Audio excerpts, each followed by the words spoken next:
Yang kedua, tauhid al-uluhiyah. Ini yang jadi bahasan dalam kitab tauhid ini, yaitu tauhid al-uluhiyah, yaitu mengesahkan Allah dalam ibadah kepadanya. Ini terkandung dalam ayat iyyaka na'budu wa iyyaka nasta'in. Hanya kepada Engkau ya Allah kami beribadah, dan hanya kepada Engkau ya Allah kami mohon pertolongan. Dan juga Allah Subhanahu wa ta'ala menyebutkan di dalam ayat yang lain, dalam surah Hud, Allah berfirman, walillahi ghaibus samawati wal ard wa ilaihi yurja'ul amru kullu fa'budhu wa tawakkal alaihi wa ma rabbuka bighafilin amma ta'malun. Dan milik Allah meliputi rahasia langit dan bumi, dan kepadanya segala urusan dikembalikan. Maka sembahlah Allah dan bertawakallah kepada Allah, dan Rabbmu tidak akan lengah terhadap apa yang kamu kerjakan. Di sini ada kalimat fa'budhu wa tawakkal alaihi. Dalam beribadah hanya kepada Allah dan tawakal hanya kepada Allah. Artinya kita menyandarkan hati kita, menyerahkan semua urusan kita hanya kepada Allah Subhanahu wa taala.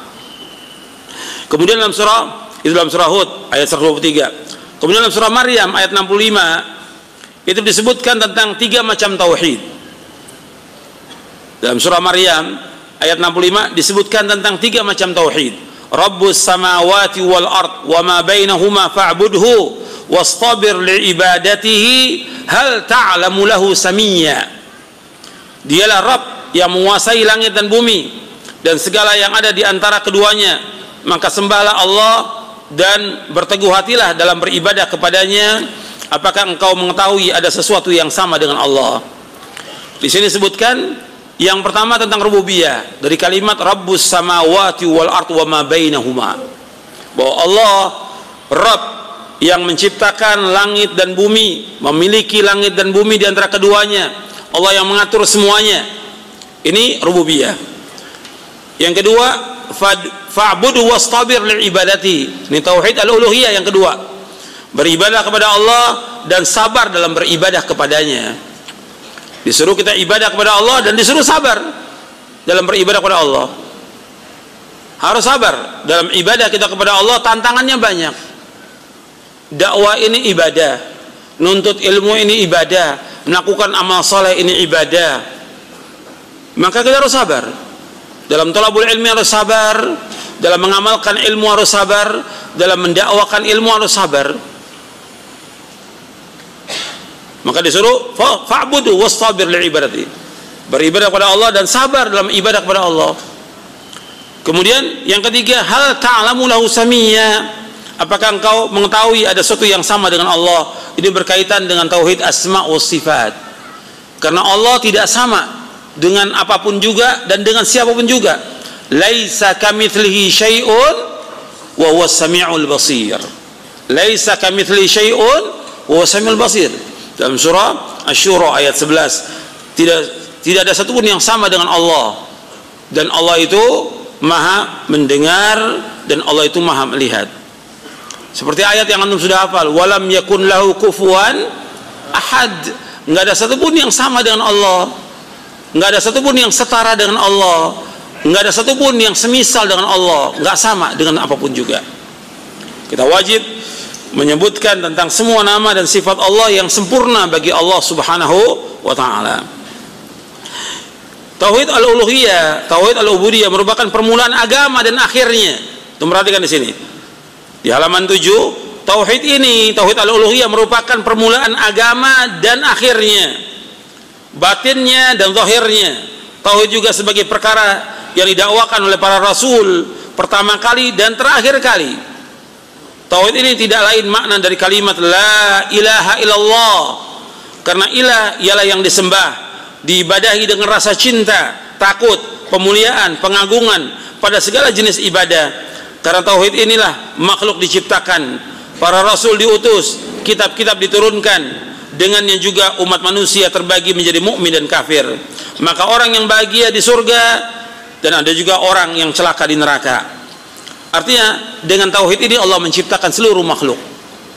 Dengan tauhid ini Allah menciptakan seluruh makhluk.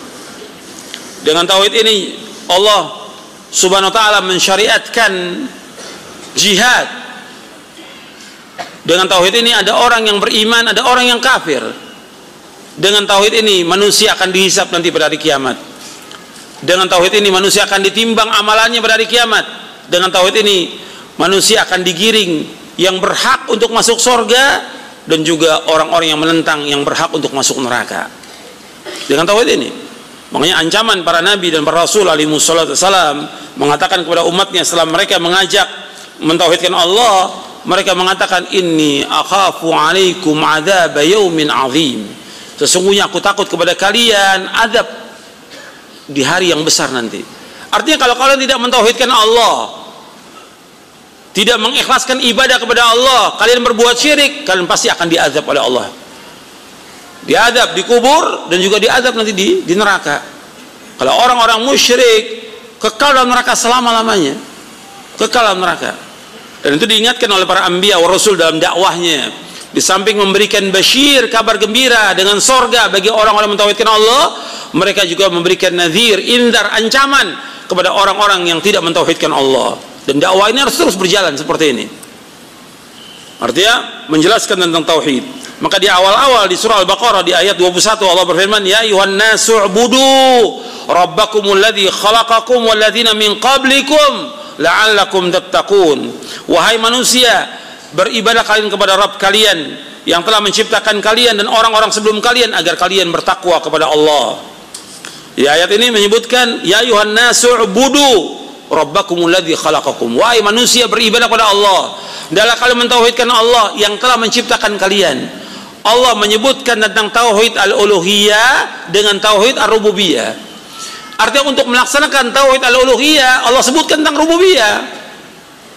Allah yang menciptakan kalian, Allah yang memberikan rezeki kepada kalian, Allah yang menghidupkan kalian, mematikan kalian, maka kalian wajib beribadah hanya kepada Allah. Jadi ya ayuhan nasu ubudu rabbakumul ladzi khalaqakum walladzina min qablikum la'allakum tattaqun. Agar kalian bertakwa kepada Allah. Jadi disebutkan tentang rububiyah supaya manusia tahu bahwa mereka diciptakan oleh Allah. Maka mereka wajib beribadah hanya kepada Allah. Jadi seperti yang kita lihat sekarang ini, mereka diciptakan oleh Allah, diberikan rezeki oleh Allah, tapi mereka masih beribadah kepada selain Allah. Menyembah patung, menyembah kubur, menyembah matahari, menyembah bulan, menyembah pohon, menyembah yang lainnya. Ini perbuatan syirik. Orang kalau sudah berbuat syirik, mereka berada dalam kebingungan, dalam kegelisahan, dan mereka berada dalam kesesatan.